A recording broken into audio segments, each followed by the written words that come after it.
cette photo, nous pouvons apercevoir ma tante, deux de ses frères et sœurs, son bébé dans les bras et son mari. Prise en 1960 par mon grand-père Paul devant la gare de Deauville, nous remarquons une voiture un petit peu singulière. En 1949, peu de temps après son retour de camp de prisonnier, Paul a déniché un vieux châssis poutre et un moteur Ford V8 dans une casse. Il a dessiné et construit cette voiture.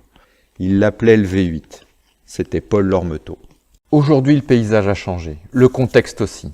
Il y a 260 millions de véhicules particuliers circulant en Europe, dont 32 en France.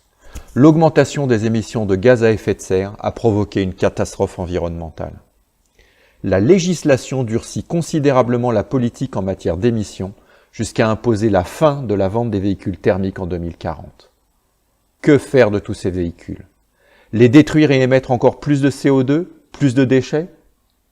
Y aurait-il une autre voie?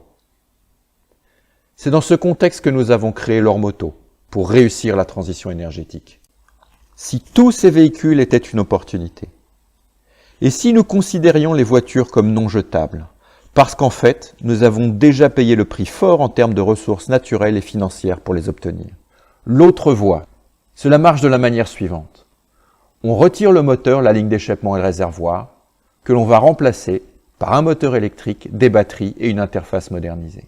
Une Lormetot, c'est une plateforme modulaire, évolutive et libre, où l'on pourra mettre le meilleur de la technologie. Bienvenue sur Terre.